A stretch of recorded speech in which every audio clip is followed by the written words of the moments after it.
Buenas tardes con todos y gracias por su participación en la tercera sesión del Comité de Microfinanzas. Les saluda Cecilia Arias para todos nuestros nuevos socios o la primera vez que se unen a este comité. Soy la presidenta del Comité de Microfinanzas y el día de hoy nos acompaña como expositor Walter Leiva, quien es gerente central de operaciones y finanzas en la Caja Municipal de Ica, pero además él es doctor en ciencias administrativas, catedrático de la Universidad de San. Tiene también participación en los comités de microfinanzas para la FOMAC como director de riesgos. Entonces, Walter, te damos la bienvenida por participar en este foro. Gracias, muchas gracias Cecilia por la invitación. Un honor estar participando de esta sesión del Comité de Microfinanzas de la Asociación Peruana de Finanzas. Y bueno, yo les había traído un tema, este es un conversatorio, por lo tanto yo lo he definido como un tema no tan gráfico ni tan visual, sino más bien un poco tocar algunos puntos para que podamos reflexionar sobre algunas normatividades que están impactando en el sistema financiero, pero sobre todo en las microfinancieras, ¿no? Que son entidades en volumen más pequeñas que los bancos principales del país y que están enfocadas en un segmento de la micro y pequeña empresa. Sí, efectivamente, Walter, esta es nuestra tercera sesión y uno de los objetivos es generar conocimiento para todos nuestros socios aquí en la asociación. Y partimos del primer supuesto que además ha estado muy de moda y frecuente en las conversaciones intelectuales y no tan intelectuales de la estructura de nuestras empresas en el Perú, que más del 90% de las empresas son micro o pequeñas empresas que finalmente mueven la economía de nuestro país y que a raíz de la crisis se han visto afectadas. Entonces, en este mismo contexto, perfectamente hablar de los 4 temas que tú propones, de los cambios que están pasando todos aquellos agentes intermediarios, como son las cajas, las financieras y algunos bancos que participan, resulta muy interesante en este contexto. En la sala tenemos 11 participantes y vamos a comentarles cómo va a ser la dinámica. Hay 4 temas que se han escogido para conversar el día de hoy, que Walter va a ir desarrollando y abriendo también las preguntas o las interrogantes y reflexiones que van a surgir. En este conversatorio tendremos también 15 minutos al final de los 45 primeros, donde vamos a poder contestar algunas otras interrogantes que surgieran, no solamente referidos a estos temas que proponemos, sino también a temas relacionados a las microfinanzas. Entonces, Walter, sin más preámbulo, creo que nos traes una agenda extraordinaria y le damos ya inicio a nuestro tercer comité. Muchísimas gracias, Walter, nuevamente por tu participación. Muchas gracias, Cecilia. Bueno, en primer lugar, quiero dejar como un contexto para poder entrar al tema más puntual de las normas, ¿no? Actualmente el país y el mundo vive este contexto de la pandemia, que no solamente se ha cifrado en un tema sanitario, sino también en un tema económico. Como producto de ello, en realidad es inevitable que las clases o los niveles socioeconómicos de mayor necesidad se vean más impactados, porque son más vulnerables a la situación económica, ¿no? Como parte de esta apoyo, palanca que tienen estos segmentos de la población, hay bancos y entidades de microfinanzas que tienen como principal objetivo este segmento, la micro y pequeña empresa y también productos de banca minorista para personas naturales, ¿no?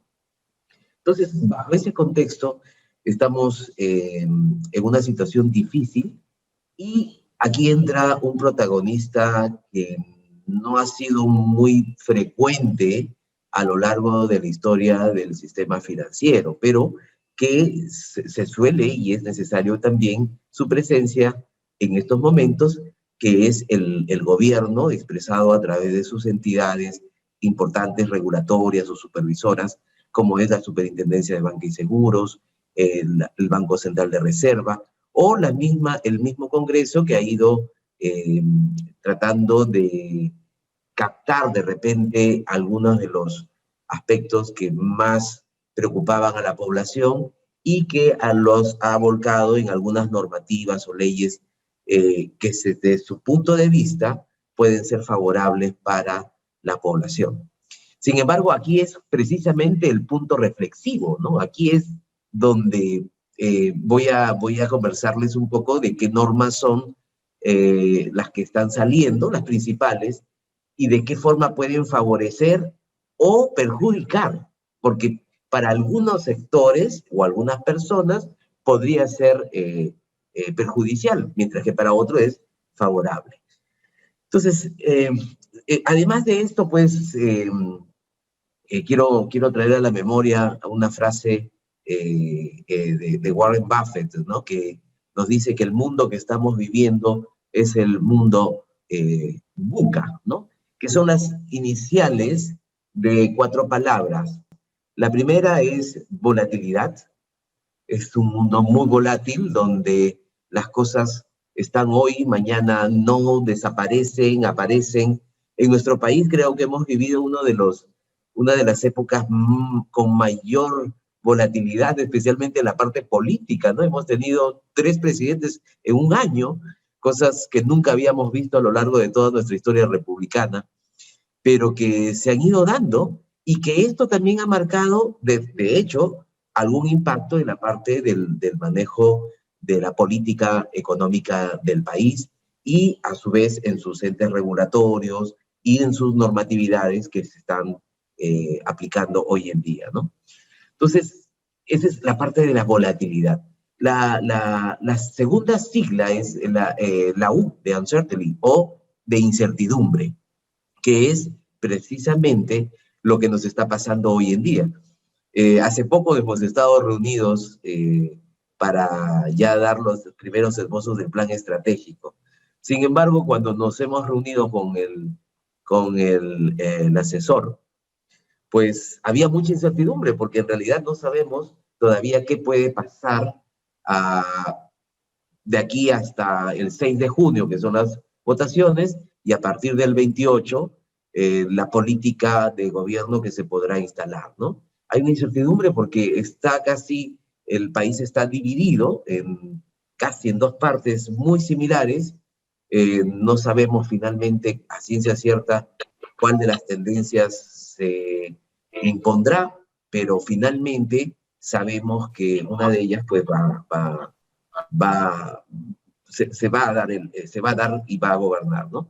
En el caso de las cajas, de donde yo provengo, en las cajas municipales, ya hemos tenido un primer encontrón con uno de los candidatos, que es el señor Castillo, que al parecer no tiene una muy buena impresión de lo que son las cajas, ¿no? Él hizo un comentario un poco agresivo, un poco invasivo, indicando pues que éramos entidades que se aprovechaban un poco de las necesidades de los emprendedores, ¿no?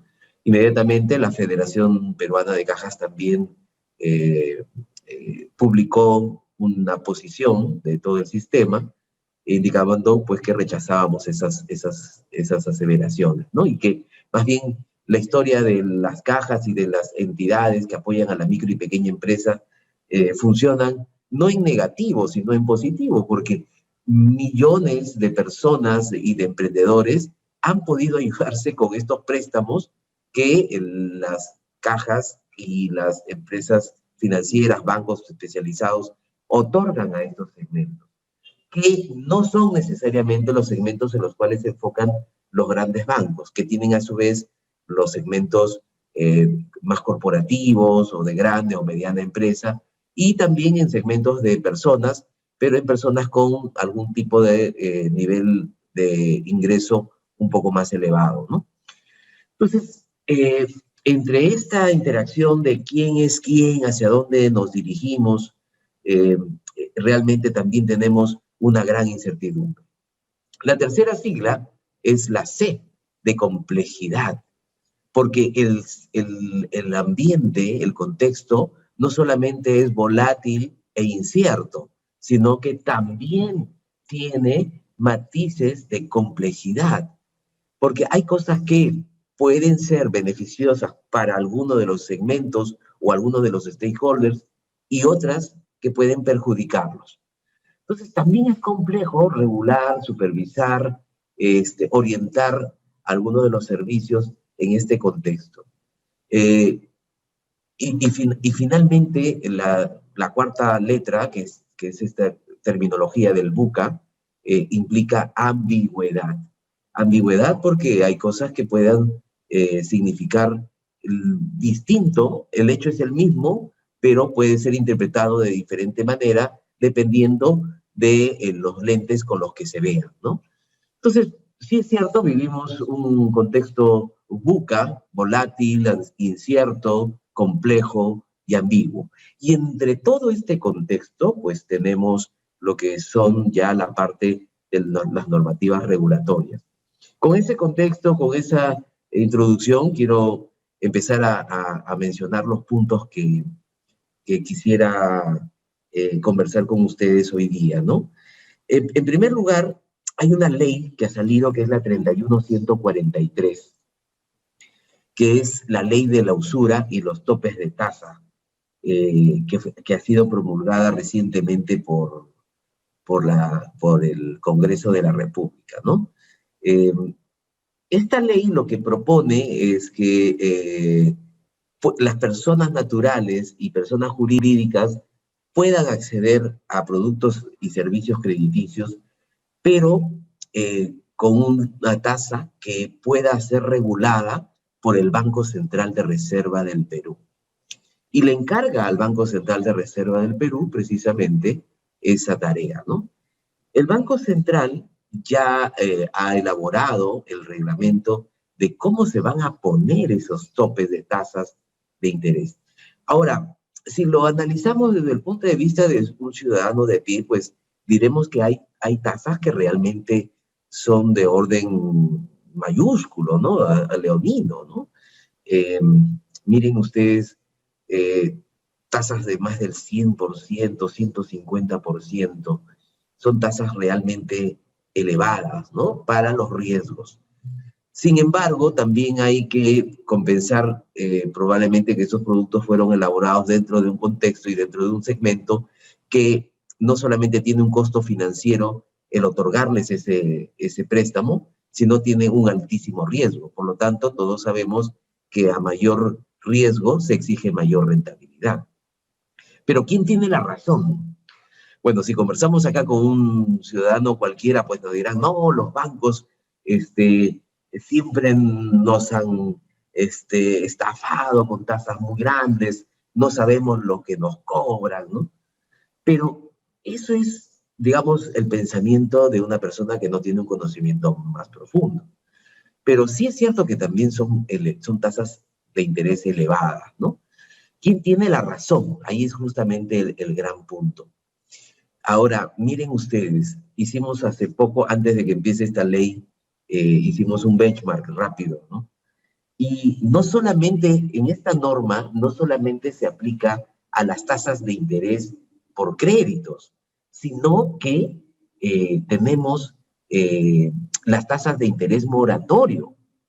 Y muchos de nosotros, estoy completamente seguro, que cuando hemos adquirido un préstamo, en la hoja resumen que los bancos o las cajas o las entidades financieras nos otorgan, hay un punto, una información que dice cuánto estamos pagando de tasas de moratorias.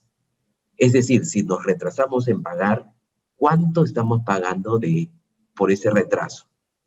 Pues se van a caer. Hemos encontrado tasas de hasta 1000% en tasas moratorias. No puedo decir las entidades porque estoy parte del sistema, pero hay tasas hasta de 1000%, más de 1000% en tasas moratorias. Por ello es que cuando un usuario tiene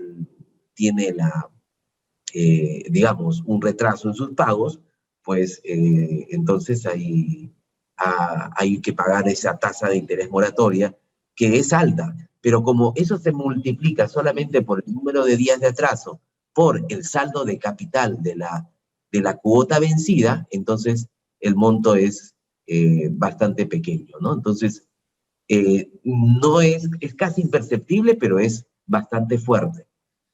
Entonces, ¿quién tiene la razón aquí? ¿Esto favorece o perjudica al sistema financiero? Sobre este punto, todavía quiero ampliarles un poco más. ¿Cuál es la metodología que viene utilizando el Banco Central de Reserva? Miren, la metodología es, ellos han hecho un rastreo de todas las tasas por tipos de producto, consumo, micro, pequeña empresa, mediana empresa, y han sacado los promedios. Y de ese promedio, el tope máximo es hasta 2 veces ese promedio. Entonces, cuando han hecho el primer escaneo, ha salido de que la tasa tope en estos momentos, ya aplicada actualmente, ya se está aplicando, es del 84.3%. El 84.3% como tope de tasa. Pero esta metodología no se va a utilizar, no es fija, sino que cada 6 meses se va a volver a refijar. Entonces, ¿qué es? Creo que hay una interferencia. Arturo, Jaime, por favor, ¿podrías ayudarnos? Gracias. Ok. Entonces, cada 6 meses, el Banco Central de Reserva va a revisar otra vez y va a aplicar la metodología. Pero, ¿qué va a pasar? Imagínense, si ahora han habido tasas de hasta 120, 150% y han bajado a 84.3%, en la próxima revisión probablemente ese 84.3% baje a, hemos hecho por ahí unas corridas, a 60 y tantos %. Y luego de 6 meses más va a volver a bajar. Se estima que en cada bajada va a ser cada vez menos, de menor impacto, ¿no? Estamos teniendo acá una estimación que las tasas tope quedarían alrededor del 40%. De ahí en adelante ya serían básicamente movimientos más cortos en las tasas máximas. Esto es un estudio que ya lo hemos realizado y que finalmente nos va a impactar, ¿no? Cuando salió el 84.3, varias entidades dijeron, bueno, está bien porque a mí no me afecta, ¿no? Tengo muy pocos productos que pasan de esa tasa. Por lo tanto, mi gran cartera se mantiene. Y es cierto, porque en entidades, bancos y entidades de microfinanzas, las tasas no son tan altas, son alrededor del 60% anual, en algunos, los que cobran más, y en otros están entre 30 y 40%. Pero hay productos que tienen tasas mayores, dependiendo del riesgo, ¿no? Y precisamente eso es lo que nos va a llegar a afectar, no de una forma inmediata, pero sí gradualmente, ¿no? Estimamos que para el segundo semestre del 2022 ya muchas entidades se tienen que haber reacomodado con sus productos aplicando tasas de menores, de menores niveles, ¿no? Por otro lado, volviendo un poco a la tasa moratoria, la norma también indica que debe ser la tasa que se aplica de acuerdo a ley, que es algo del 12.5%. Entonces, aquí pasa otro elemento. Si antes estas medidas restrictivas, ¿por qué las entidades financieras colocaban tasas moratorias tan altas? Probablemente el efecto sea un tema psicológico, un tema de impacto para que tengan una gran preocupación de que paguen puntual, más que ganar por la misma tasa. Y es así, porque ha creado mucha disciplina, mucho culto a la puntualidad, porque saben que si se retrasan unos días, las tasas moratorias que van a tener son bastante altas. Pero al bajar esa valla, al bajar esa exigencia y cobrar 12.5% anual, prácticamente las tasas moratorias quedan anuladas, ¿no? Aquí hay un problema fuerte para las entidades financieras y también para los mismos usuarios del sistema. ¿En qué sentido? Si se va relajando esa modalidad de cobranza, pues se podría estar, no vamos a decir incentivando ni promoviendo, pero sí permitiendo probablemente un sesgo a que las personas pues puedan ser más versátiles, puedan ser más facilistas, es decir, no voy a pagar con 3, con 5, con 10 o con 15 días, porque el impacto en mi crédito es mínimo, ¿no?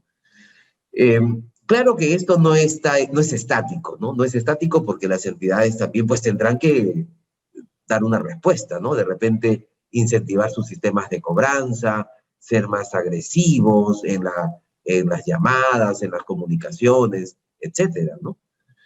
Por último, también se ha estado evaluando la creación de algún gasto o de alguna comisión adicional que compense esos gastos en los cuales se va a incurrir en una mayor búsqueda de recuperación con los clientes. Como ustedes saben, por la ley de transparencia, ya vigente, transparencia de la información para los usuarios, está prohibido cobrar algunas comisiones adicionales. Pero ante este nuevo contexto, las entidades financieras están reevaluando solicitar a nuestro ente regulador, que es la superintendencia, pues también actualice, digamos, las nuevas comisiones, porque ya estamos en un contexto diferente al cual se emitió esa primera ley de transparencia de la información, que prohibía las cobranzas de este tipo. Entonces, ¿por qué? Porque hay que repensarlo todo. El contexto ha cambiado. Y cuando se está repensando todo, pues es un tema muy distinto a lo que ya se veía o se trabajaba anteriormente. También esta ley de usura, dentro de sus puntos, que están considerando, es como una miscelánea esta ley, ¿no? De la 31.143. ¿Por qué? Porque también anula, por ejemplo, ¿no? Interesante, anula los gastos que se aplican a los transferencias interplaza, ¿no? Estos gastos que se aplican a por ejemplo, ustedes estaban en Lima, pero querían enviarle un abono a un familiar que está en Tacna. Entonces el familiar en Tacna, cuando retiraba, se aplicaba un gasto por interplaza, ¿no?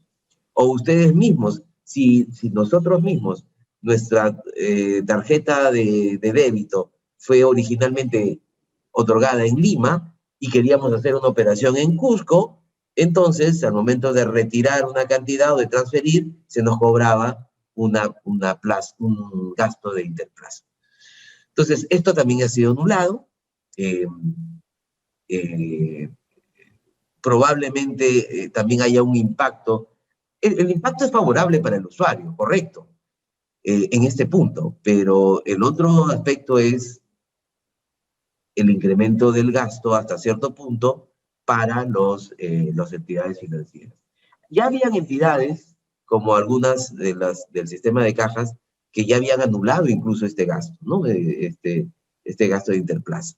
Habían otras que no, otras que lo están todavía eliminando. Entonces, esto concurre a puntos a favor y puntos en contra. De aquí vamos a ver los puntos un poco más reflexivos de qué manera nos puede impactar a la micro y pequeña empresa. El segundo punto que quisiera comentarles es una norma regulatoria que ha salido sobre el fortalecimiento patrimonial para entidades de microfinanzas. Esta norma es una norma muy interesante Miren, quisiera explicarles rápidamente cómo funcionan los estados financieros de una entidad financiera. Los estados financieros de una entidad financiera tienen algunas pequeñas diferencias con los estados financieros tradicionales. ¿Cuáles son esas pequeñas, grandes diferencias, no? Fundamentalmente, el efecto de tener una cartera que se está permanentemente pagando en un flujo y que tiene un riesgo crediticio de impago, ese riesgo crediticio, la Superintendencia de Banca y Seguros, por disposiciones de Basilea, que es unos principios básicos para todas las entidades financieras en el mundo, nos permite tener una gradualidad de ir haciendo ciertas reservas por si acaso el crédito no se ha pagado. ¿Y cómo se mide eso? Por los días de atraso. Y a ese proceso se le denomina la calificación del cliente.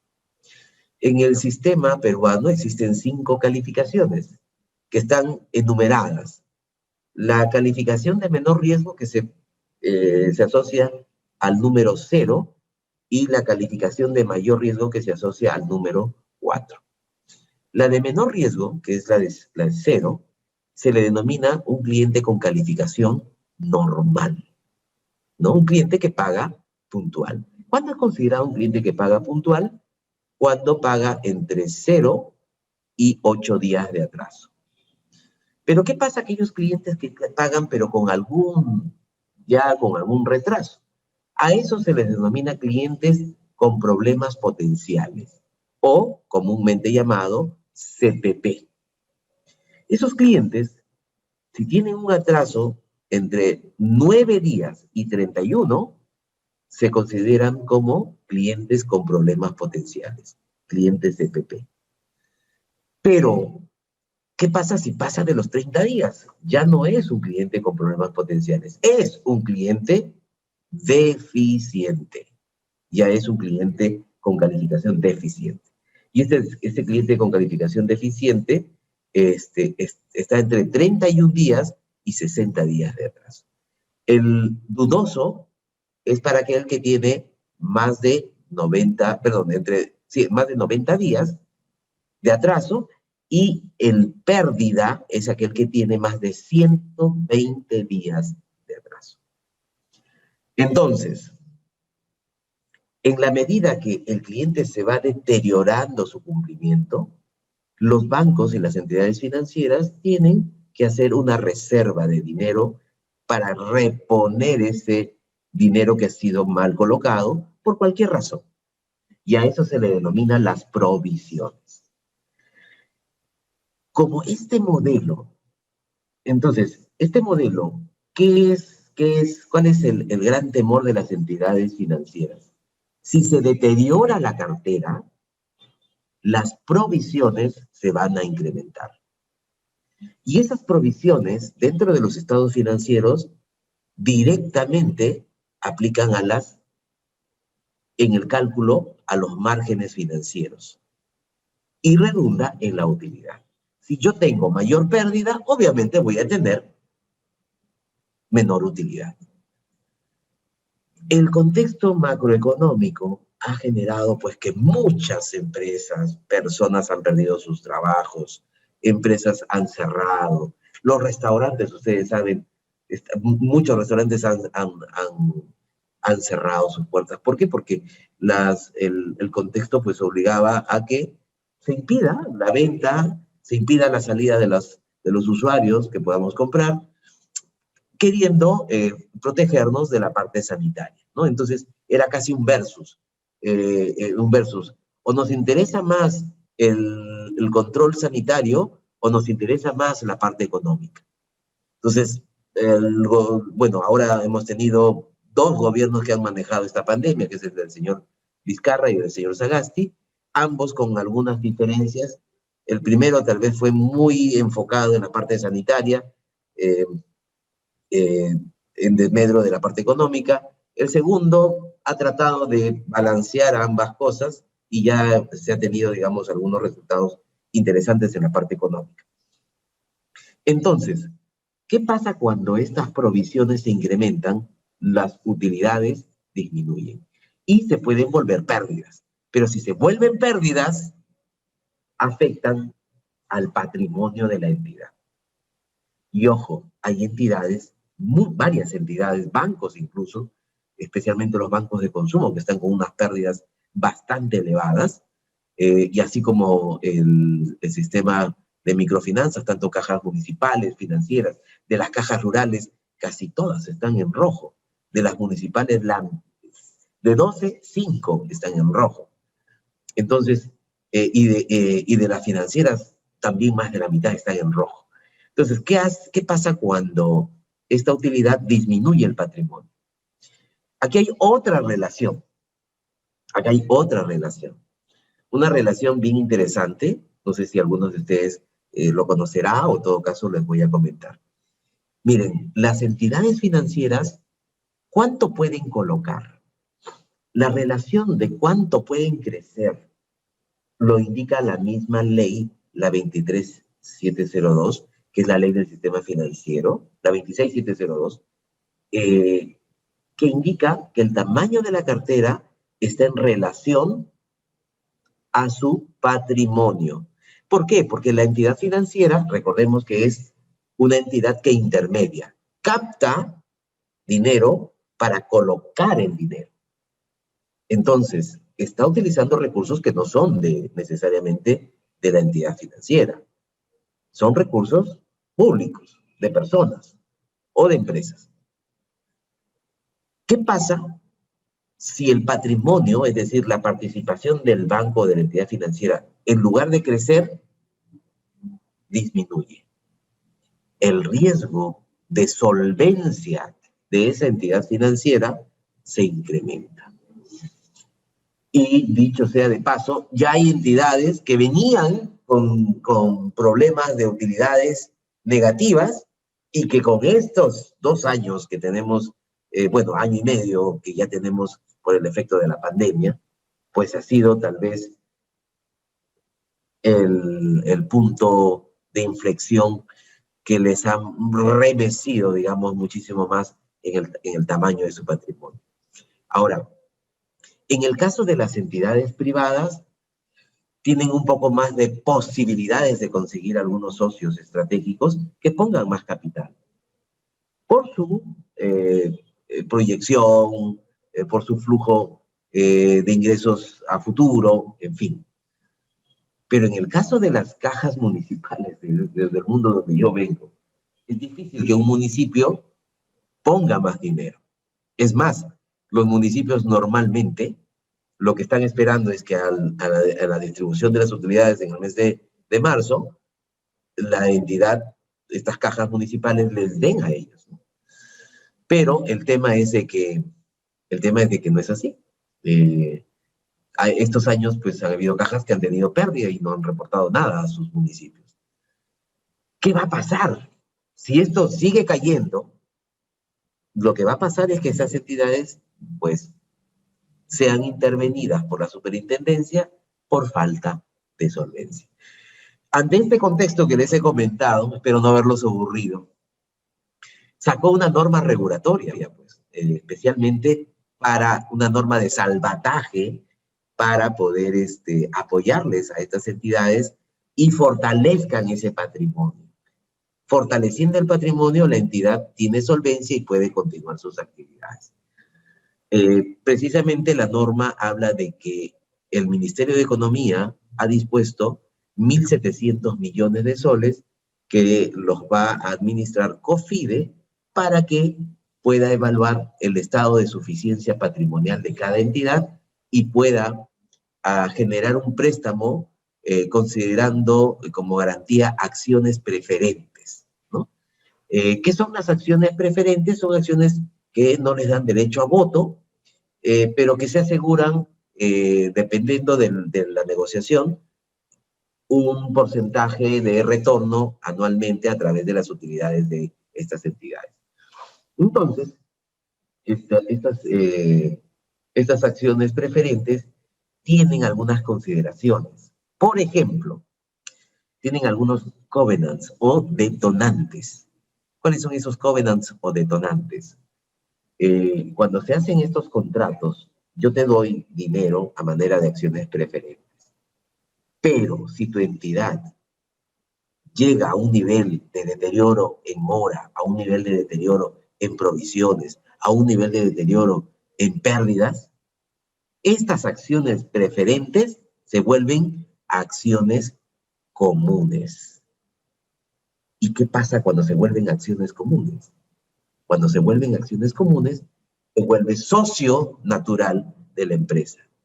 Y si tu posición en ese momento es mayoritaria respecto al patrimonio original de la entidad, en ese momento te conviertes en el dueño. Interesante medida,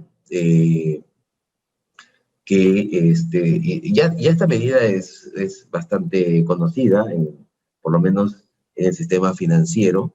También se utiliza en el sistema privado comercial de empresas,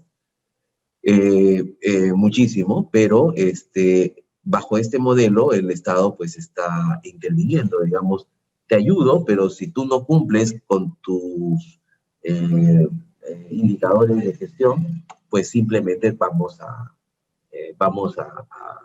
tomar lo que la ley nos dice, que estas acciones preferentes se vuelvan a acciones comunes y tomo el control de la entidad. Es decir, entre comillas, podríamos estar avisorando en algún caso que el Estado sea dueño de una caja municipal.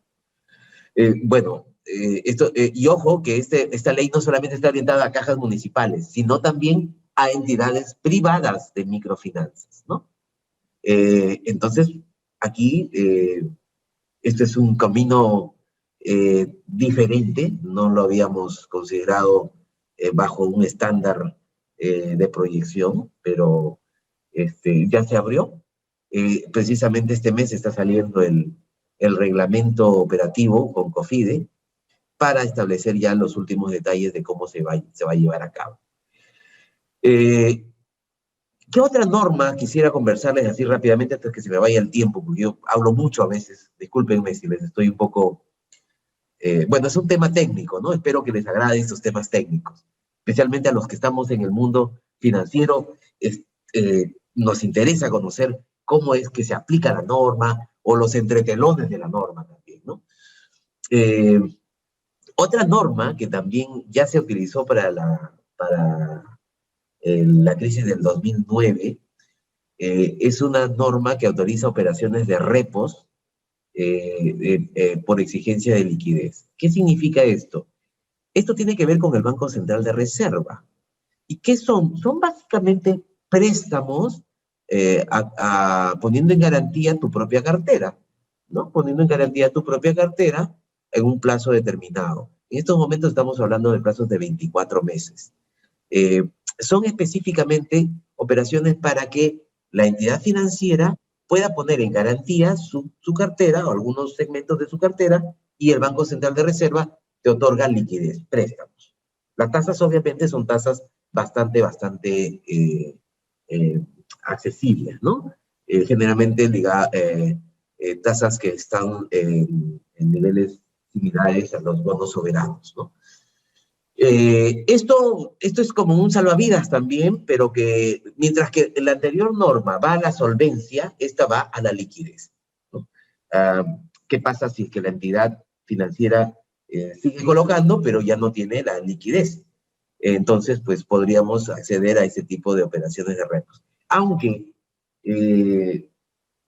haciendo el análisis de estas operaciones de repos, como que siempre han estado... casi han sido un monopolio de los bancos más grandes. La normativa actual trata de hacer llegar también a las entidades de microfinanzas. Y aquí quiero mencionarles que antes de que saquen estas normas, tuvimos una reunión con la misma superintendenta de Banca y Seguros, Socorro Heisen, quien nos explicó de que iban a salir estas normas antes de que las saquen, ¿no? Interesante, me pareció un gesto bastante agradable, muy gentil de su parte. Bueno, solamente participaban los gerentes de algunas entidades, no era como una miscelánea, no habría más de 20, 25 personas, pero sí hubo pues algunas posiciones un poco más exigentes de lo que nos estaban dando, ¿no? Es común, es natural, pero también ella misma nos reconoció, ella misma indicó pues de que no solamente estamos tocando terrenos que nunca habíamos pisado, sino que también estamos considerando una continuidad de estas normas, ¿no? Porque hubo una pregunta por ahí, les decían, pero ¿qué va a pasar si ustedes ya sacaron la norma, la estamos implementando y resulta pues que viene un gobierno que piensa distinto? ¿En qué quedaría? Bueno, aquí hay un punto importante, ¿no? No lo supo ni responder ni la misma superintendenta con una certeza, una seguridad, pero porque es natural y es humano. Dijo, bueno, estas normas no solamente van en defensa de las entidades financieras, sino que se están haciendo porque estas entidades financieras son palancas de apoyo crediticio. ¿Para quién? Para la micro y pequeña empresa. Es decir, el fin final es salvaguardar el sistema de apoyo a la micro y pequeña empresa. Si hay algún gobierno que no lo entiende así, bueno, ya sería un tema más de orden político que de orden técnico, ¿no? Esa sería la tercera norma. Y la cuarta norma es la de autorización del Banco de la Nación para otorgar préstamos a la MIPE. Hasta esto sí lo ha hecho este Congreso también. Hace no más de 15 días salió ya la primera autorización que predispone a que el Banco de la Nación pueda otorgar préstamos a la micro y pequeña empresa. Para todo el sistema orientado a este segmento de la micro y pequeña empresa es una alta preocupación. ¿Por qué? Porque obviamente el Banco de la Nación tiene recursos de fondeo casi a costo cero y podría pues competir con tasas que saldrían del radar de la mayoría de las entidades de microfinanzas, ¿no? Mucho más baratas, mucho más económicas, incluso se hablaba de que podrían haber algunos programas de compras de deuda, ¿no? A las entidades, bancos y cajas o entidades financieras que promueven estos créditos. La naturaleza, cualquier usuario que te ofrecen una tasa menor, pues vas a acceder aquí y vas a repagar la anterior deuda, ¿no? Es algo natural. Pero ¿a qué contribuiría esto? Pues probablemente podría contribuir al decaimiento del sistema de microfinanzas en el Perú y la próxima desaparición lenta y paulatina de varias entidades de microfinanzas, ¿no? Que no, ya digamos vienen con algunos problemas antes de la pandemia, ahora la misma pandemia con sus efectos en los indicadores de calidad de cartera, y ahora con nuevos productos de un competidor a una tasa súper más baja, pues entonces ya sería el tiro de gracia para varias entidades. Claro, yo no estoy diciendo que esto sea estático, porque probablemente cualquier entidad, cualquier gerente, ante una situación complicada, pues no te vas a mantener estático, tienes que generar propuestas, programas, respuestas que te permitan permanecer, ¿no? ¿Qué tanto nos va a afectar? No tengo la bola divina de evidencia, pero es muy probable que perjudique a muchos, ¿no? Estas serían los cuatro normas que pongo en la palestra para comentarlas, y voy a ir rápidamente nada más el impacto en la micro y pequeña empresa para entrar ya de repente al debate con algunas preguntas. ¿A qué podría concurrir? Bueno, estos son supuestos que quisiera rebatirlos, ¿no? De repente hay posiciones distintas. Consideramos que uno de los primeros impactos es la disminución de los segmentos de inclusión financiera en el caso de topes de tasa de interés. Es decir, si pensamos en la zona urbana, diríamos, oye, están cobrando excesivamente por una tarjeta de crédito para alguien que vive en Magdalena, para alguien que vive en Lince o en La Victoria, que tiene un trabajo de repente mediano, que tiene cierto riesgo, correcto, pero claro, es una tasa bastante fuerte. Pero la otra gran pregunta es, situémonos en la zona de Curgos. Curgos queda cerca de la laguna de Sausacocha,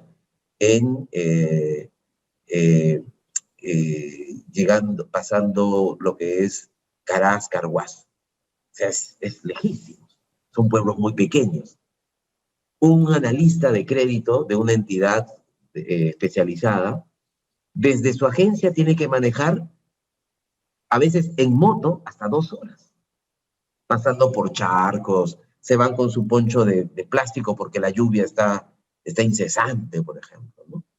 Y se van y se mojan los zapatos porque pasan riachuelos y llegan al cliente y el cliente los atiende como si fuesen grandes amigos y llega y les hace firmar los documentos y les ofrece el crédito que necesita ese empresario para que siga adelante con su negocio. Solamente consideremos esos 2 segmentos, son muy diferentes. El último que les he comentado, el costo operativo es bastante elevado. El riesgo crediticio es elevado. El riesgo de recuperación de esa operación es súper elevado.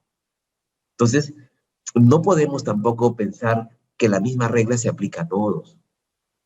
Por eso es que pensamos que podría haber una disminución de estos productos que están orientados a esta inclusión financiera, a estas zonas que son mucho más rurales, mucho más lejanas. ¿Por qué? Porque ya no va a compensar los costos. Si ya no te está dando un margen adecuado, pues eliminas esos créditos y te dedicas a donde encuentras una menor riesgo crediticio y mayor rentabilidad. ¿Qué otra consecuencia podría generar? La continuidad y sostenibilidad de productos financieros para la micro y pequeña empresa y la banca minorista. Es decir, se pueden ir eliminando varios productos que estaban diseñados para algunos segmentos de riesgo que tienen costos altos. Luego podríamos también revisar algunos riesgos de continuidad de la diversidad de oferta en entidades de microfinanzas. Se puede reducir el abanico de posibilidades, por ejemplo, el que se estaba yendo en un camino muy interesante sobre la tarjetización, especialmente en productos de débito, ¿no? Donde un cliente, pues al momento de abrir su cuenta, no solamente recibía su tarjeta antigua, sino ahora tiene su tarjeta de débito y que puede acceder en Visa a cualquiera de los cajeros automáticos o agentes corresponsales. Si hablamos de la zona urbana, yo quiero aquí que lo consideren, es muy distinta la zona urbana a las zonas rurales. En las zonas rurales hay 1 o 2 cajeros en toda la ciudad, en todo el pueblo. Entonces, estamos en un proceso. Llegar a esos lugares tiene un costo. Y finalmente, el último punto que les pongo un poco para discutir es el punto donde el Banco de la Nación puede entrar a generar pues nuevos productos para la micro y pequeña empresa, otorgarlos en condiciones más ventajosas de tasa. Y ¿qué podría ocurrir ahí, ¿no? El impacto ahí, bueno, para los micro y pequeños empresarios va a ser de alguna manera beneficioso hasta cierto punto. ¿Por qué le digo hasta cierto punto? Porque, miren, todos sabemos que no solamente en nuestro país, sino en América Latina, cuando los usuarios perciben que el crédito se lo ha dado el gobierno, entonces suelen suceder los reclamos de no pago. Incluso se forman asociaciones de deudores para no pagar esa deuda, porque se la está dando afectado. Y eso creo que aquellos que tenemos un poquito más de edad lo hemos visto pues a través de varios gobiernos antes de los gobiernos de Fujimori, el gobierno militar tenía ese modelo, ¿no? Y los gobiernos anteriores no existían propiamente las entidades de microfinanzas, sino más bien estos fondos del Estado que otorgaban pequeños préstamos, pero que nunca eran pagados, ¿no? Por más que pongan personas y que hagan algún esfuerzo de recuperación. Y luego también se politiza, ¿no? Se politiza porque después ya surgen estas asociaciones, el tema de reclamos, de que es plata de ellos mismos y que el gobierno no les puede cobrar, no les puede exigir, etcétera, y se va relajando el tema del pago puntual y la disciplina en el cumplimiento del retorno del crédito. Entonces, ¿a qué contribuiría esto? Podría contribuir a que la inversión privada también disminuya. Como cualquier inversionista, los inversionistas que están con acciones en bancos, si sienten que la rentabilidad esperada no es la que consideraban, pues se van a ir, también va a haber un desánimo y va a haber, obviamente, búsqueda de nuevas fuentes, ¿no? Donde puedan rentabilizar sus inversiones. Por lo tanto, se podrá resistir 1 o 2 años, pero si se evalúa que esto va a continuar, entonces es probable que varias de las entidades se fusionen, desaparezcan, o se vayan los inversionistas originales y entren otros diversificados, digamos, ¿no? Lo cual promulgaría o propondría pues un sistema financiero con mayores vulnerabilidades, ¿no? Probablemente incluso algunas entidades más pequeñas no puedan pasar este valle de la muerte, ¿no? Entonces, esto es lo que yo les quiero dejar como para que podamos discutir. No sé si gustas, Cecilia, podemos pasar de repente un poco a la parte del debate o a las preguntas que puedan existir. He dicho cosas, yo les pido, algunas son posiciones, es información, ¿ah? Pero es información real, pero la interpretación ya queda de cada uno, ¿no? En el caso nuestro, nosotros lo evaluamos pues desde el punto de vista como entidad financiera. Probablemente hay alguien que me diga, Walter, pero estás pensando en la entidad financiera, pero no estás pensando en el ciudadano. Bueno, también hay que ver ambas partes, ¿no? Respetamos también esas posiciones. Así que... Buenísimo, Walter, muchísimas gracias. De hecho, los 4 puntos de la agenda planteados tienen todos estos componentes de complejidad, ambigüedad, porque al pensar en la estructura de nuestros micro y pequeños empresarios en el país, evidentemente algunas normas están pensadas en aquellos emprendedores de las zonas urbanas, con oferta, y no necesariamente todos los emprendedores de nuestro país tienen oferta. Entonces, antes de pasar a las preguntas, yo quería recoger algunas cosas que tú nos comentaste a nivel de resumen en estos puntos. Lo primero, respecto de la ley de usura y topes, que evidentemente de cara hacia el usuario final, de primera instancia se podría ver como un beneficio porque los costos o las cuotas que tendrían que pagar tendrían montos inferiores, pero que en el mediano plazo lo que podría pasar al disminuir este 84-30 hasta niveles del 40% es que entidades financieras que llegan a zonas donde no hay oferta, debido a la complejidad de llevar esta oferta, terminen saliendo de ofrecer estos productos.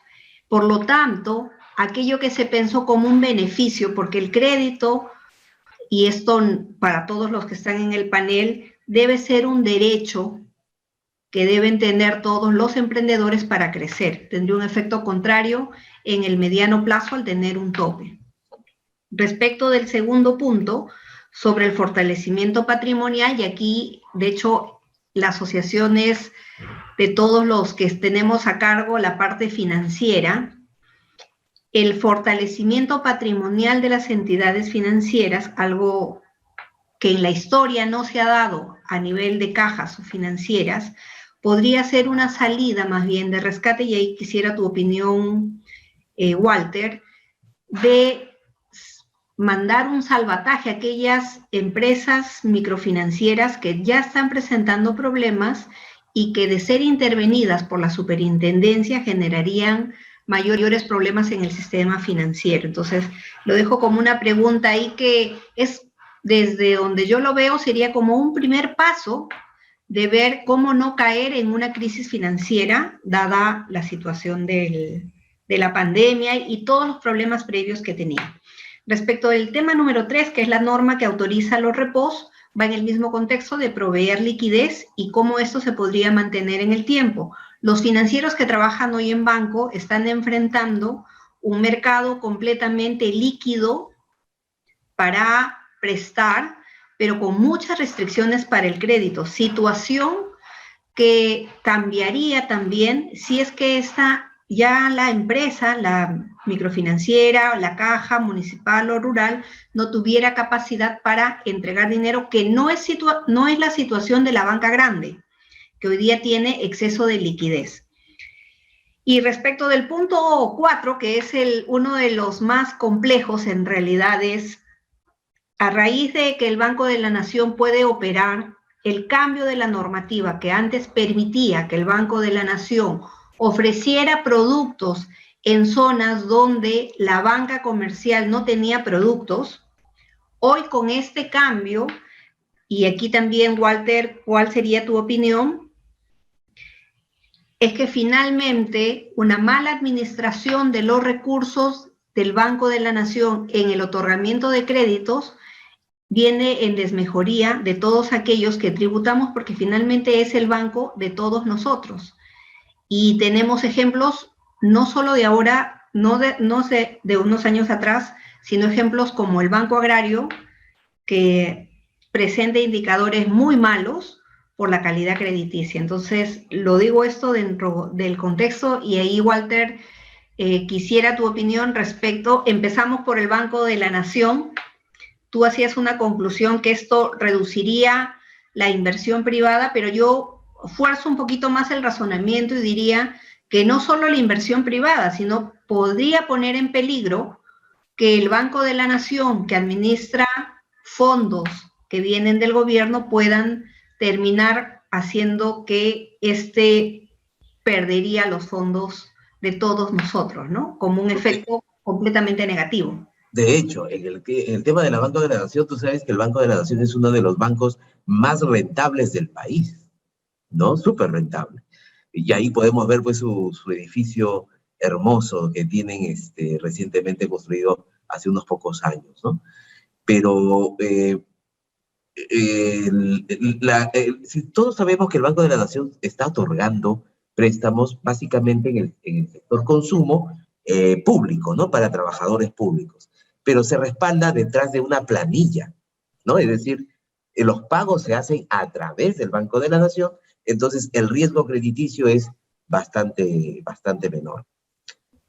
Pero si se trata ya de un tema de microempresa, pues la salida es salida y la entrada es, pasas a competir con todos los riesgos del mercado, más el factor Estado, que como lo mencioné, muchas personas piensan que como es el Estado el que te presta, tienes derecho a quedarte con ese dinero y no pagas. Víctimas de eso fue el Banco de Materiales, los bancos de inversión, Banco Industrial, el Banco Agrario, muchas entidades que quedaron ya en la historia, ¿no? Entonces, sí hay un riesgo elevado. Hay un riesgo alto. De hecho, voy a leer un comentario de Carlos López que nos dice, ¿por qué no considerar que la participación del Banco de la Nación puede impulsar a que las entidades de microfinanzas busquen una mayor eficiencia? El Banco de la Nación podría demorar 2 años en implementar préstamos PYME. Entonces aquí, Carlos, tú nos preguntas a Walter, y yo también me voy a poner aquí a conversar sobre este tema, si Esto puede impulsar la mayor eficiencia en aquellos agentes que hoy día ofrecen los créditos de microfinanzas. ¿Qué opinas, Walter? Sí, en realidad, miren, de lo que hemos siempre analizado, las cosas no son como radicales. O es uno o es dos, o es blanco o es negro. Hay una situación de grises. Por ejemplo, si sucediera esto, algunas entidades de microfinanzas probablemente no pasen esa raya. Pero otras, como dice Carlos, en realidad sí, pues tendrán que mejorar. Mejoraremos la eficiencia hasta donde se pueda, nos encontraremos en un segmento, en un contexto diferente, pero va a cambiar esa situación donde no solamente se van a disminuir las rentabilidades de algunas entidades financieras, sino que se va a desmotivar también la inversión en el sistema financiero. Entonces, lo que es bueno en un momento podría convertirse paradójicamente en algo malo a mediano plazo. Porque si bien es cierto, podremos hacer que se vuelvan más competitivos en algún momento, pero se van a ir desapareciendo. En el tiempo, probablemente se queden menos número de entidades que puedan ofrecer esos servicios. Los servicios también tendrán ciertas condiciones y características de costo que otorga las tasas competitivas, y entonces pues no es que todo sea una maravilla, no que todos vamos a llegar a un mundo feliz, sino que habrán puntos de positivos y habrán puntos también de mucha preocupación, ¿no? De acuerdo, yo coincido contigo, Walter y Carlos, y en realidad todo el público de hoy. Yo veo dos elementos aquí en términos del Banco de la Nación. Lo primero, recordar que el Banco de la Nación, hasta antes de esta norma, tenía autorización para ofrecer productos financieros en zonas donde la banca comercial, entendiendo también a las cajas, a las financieras, a las EDIPYMES, que no tenían oferta, podían colocar productos financieros. Y en realidad el avance del banco en estas zonas es muy bajo y la ley se los permitía. De hecho, las zonas en las que se ha desarrollado el mercado fue de la mano de muchas microempresas o cajas que llegaban a hacer esta oferta. ¿Y por qué? Porque hay una particularidad en la evaluación del riesgo crediticio de las microempresas, que a diferencia de un crédito de consumo, aún debe realizarse un relevamiento de campo. Por lo tanto, el Banco de la Nación, desde donde yo lo veo, tendría que obtener estas capacidades, y tú bien pones, Carlos, que esto podría demorar 2 años en la implementación. Probablemente lo que pase es que el Banco de la Nación implemente estos productos en las zonas donde ya existe oferta. Y donde ya existe oferta, lo único que se disminuye o afecta es el precio. Por lo tanto, el objeto del crédito, si bien tiene un objetivo de disminuir los costos, tiene que tener como política de Estado un objetivo mayor, es que darle más acceso a más personas. Entonces, desde mi opinión, el Banco de la Nación o el banco, cualquiera organización del gobierno, debe buscar estar en zonas donde el privado no llega. Eso es un poco lo que pongo yo, y Carlos, si tú quisieras decir algo, también podemos abrir el micrófono. Voy a leer otro comentario, Walter, que nos hacen de DNS Consulting y Management. Dice: buenas tardes, queridos amigos. Hoy en día el sistema financiero de micro es dinámico, salvo la coyuntura del 2020, pero debemos ser innovadores y creativos para tratar de no encarecer los costos financieros de diversos productos que ofrecen para coayudar a las medidas de impacto negativo, lado de la oferta, del segmento de micro y pequeña empresa. Es cierto que las financieras deben de cautelar un BAM positivo para toda empresa, pero la banca que tiene sus vinculadas en las microfinanzas deben esforzarse por no gatillar una oferta de disminución de créditos etcétera. Walter, si quieres opinar algo adicional o complementar la opinión. Sí, entiendo que el reto, y muy bien enfocado, el reto es que tenemos que ser creativos, dinámicos, innovadores para poder también dar una respuesta ante este contexto. Y de hecho, es así. O sea, si ustedes evalúan y pueden hacer un benchmark así rápido, prácticamente, si no son todas, casi todas las entidades de microfinanzas o pequeñitas, entre comillas, todas están con su home banking, con su app móvil, tienen agentes corresponsales, y si tienen tarjeta de débito, también ya están con sus cajeros automáticos, ¿no? Es decir, ha habido hasta cierto punto un impulso hacia desarrollar este tipo de canales para que sobre esos canales podamos desarrollar productos todavía más cómodos. Pero esto también requiere inversión. Entonces, las empresas más pequeñas, las empresas financieras más pequeñas, no tienen esa posibilidad, ¿no? Por las medianas, lo estamos haciendo, pero son millones de soles en inversión inicial, por más creativos que seamos en los temas de costos, pero sí tiene una inversión bastante fuerte. Sin embargo, es el camino inexorable para todos. El tema de los canales electrónicos y el desarrollo de productos cada vez más creativos es algo inexorable porque ya es algo que se está viviendo hoy en día. La cuenta digital, por ejemplo, abrir tu cuenta digital en Internet, ya se está volviendo cada vez más común. El tema de otorgar un crédito también de una forma digital también se está volviendo común. El tema de la firma con huellas digitales o la tecnología onboarding, que es la de identificación del rostro, también ya se está volviendo cada vez más común. Y en fin, ¿no? Diversas tecnologías, creatividades que se están implementando para el desarrollo de nuevos productos. Ahora, sí es cierto que también tenemos problemas en el segmento, ¿no? Cuando hablamos de ruralidad, de inclusión financiera, hay zonas, pareciera increíble, pero no hay prácticamente internet. Entonces, ¿qué producto podemos utilizar si no hay forma de llevarlo, a acercarlo al cliente más que por la forma tradicional? Y es que nuestro país es un país así, con situaciones, mientras que en Lima o en las ciudades principales tenemos un avance importante, interesante en tecnología, internet, acceso a servicios, a media hora, una hora de esa ciudad, tú te vas y no encuentras, hay ciudades que no tienen nada. Y queremos poner una oficina, no hay internet. Ya, satelital, sí, pero es muy lento. La verdad es que rompe la cabeza porque es nuestra realidad. Nos hemos encontrado con situaciones patéticas realmente que nadie las podría creer, pero que es parte de la realidad de nuestro país. Sí, de hecho, yo agradezco también esta opinión y pongo en el contexto del tiempo de crisis. La pandemia ha develado muchas de las deficiencias que tenemos como sociedad, entre ellas la que dice hoy día Walter, nuestra deficiencia en infraestructura de tecnología para llegar a los puntos es bastante mala cuando pensamos en las ciudades secundarias, ya ni siquiera en las ciudades principales del país, sino en las secundarias para llegar.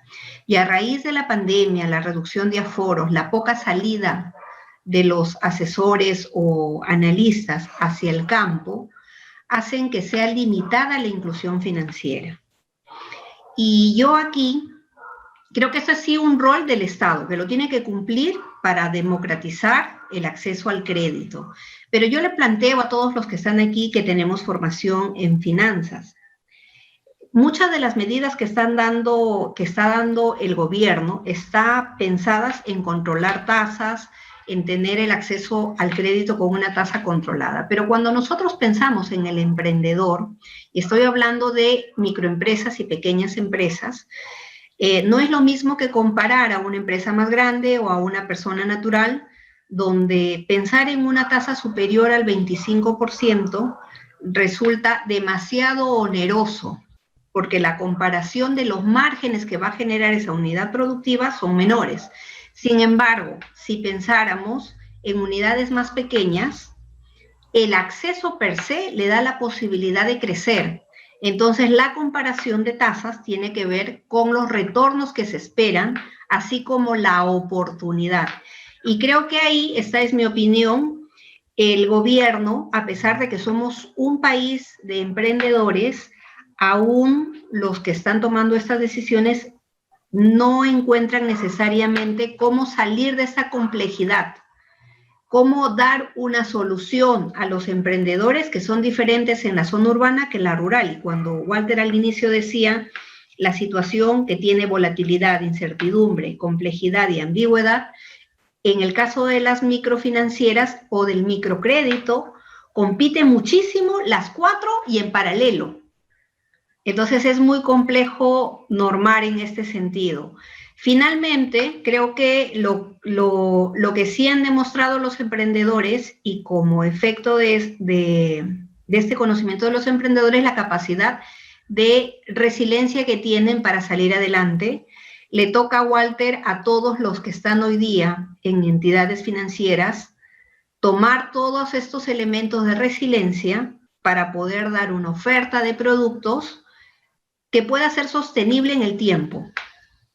Y que creo que, y esta es mi opinión, el gobierno es consciente de que existen algunas entidades que tienen ya los estados de ganancias y pérdidas con varios problemas, donde el gobierno podría tomar posición para que no exista un problema mayor en el sistema financiero, ¿no? Que finalmente sería desastroso en realidad para el número de clientes que administra las microempresas. Bueno, estamos como a las 6:20. Walter, si quisieras unas palabras finales. Nosotros desde la asociación te agradecemos tu participación, los temas sumamente interesantes y que de hecho dan para más conversaciones, así que te invito a hacer el cierre. Ok, gracias Cecilia, bueno, gracias por la invitación. Estos son temas que están en boga en el sistema financiero y vistos también con un enfoque de los mismos protagonistas, ¿no? Definitivamente siempre hay un sesgo porque estoy dentro de una de las partes interesadas, pero definitivamente es un tema para debate, comprenderlas, qué es lo que pueden implicar hacia uno o hacia la otra parte. Muchas gracias y siempre dispuesto para colaborar con la Asociación Peruana de Finanzas. Ok, muchísimas gracias también, Walter, y muchísimas gracias a todos los participantes. Nos encontramos en la siguiente sesión dentro de unos meses. Muchísimas gracias con todos y buenas noches. Gracias, buenas noches. Muchas gracias.